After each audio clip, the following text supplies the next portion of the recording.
దెయ్యాలు వేదాలు వల్లించే అద్భుత లోకంలో మన సమాజం మనుగడ సాగిస్తున్నదా? శాస్త్రవేత్తలు జోస్యాలు చెప్పడం, ఎన్ఆర్ఐలు దేశభక్తిని బోధించడం కలికాలం కాక మరేమిటి? తొండ ముదిరి ఓసరవెల్లైనట్టు నేరగాళ్లు రాజకీయ నాయకులుగా అవతరిస్తున్నారా?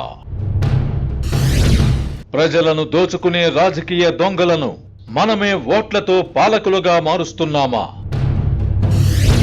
సాధారణ దొంగల్ని ఏసడించుకునే సమాజం రాజకీయ నేరగాళ్లను ఎందుకు ఉపేక్షిస్తున్నది? కుల మత ప్రాంతీయ విద్వేషాలతో పాటు దేవుణ్ణి రాజకీయాల్లోకి ఎందుకు లాగుతున్నారు? పార్టీ టికెట్ల కేటాయింపుల్లో అధికార కులాలు చెబుతున్న సామాజిక న్యాయంలో నిజమెంత?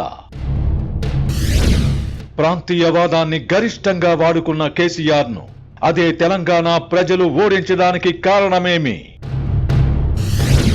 ముస్లిం రిజర్వేషన్లపై మోదీ చేసిన వ్యాఖ్యలు రాజకీయంగా బీజేపీకి నష్టం కలిగిస్తాయా లేదా?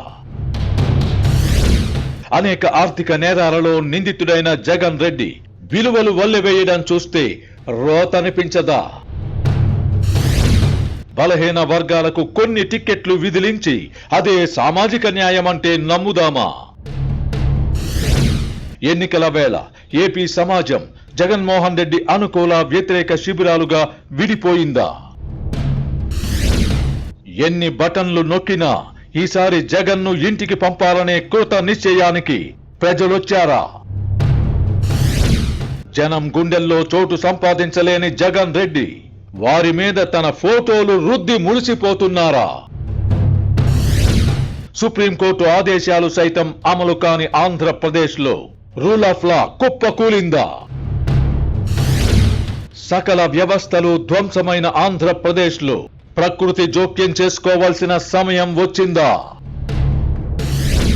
వర్తమాన రాజకీయ పరిణామాలపై ఆర్కే మార్క్స్ సునిశిత విశ్లేషణ.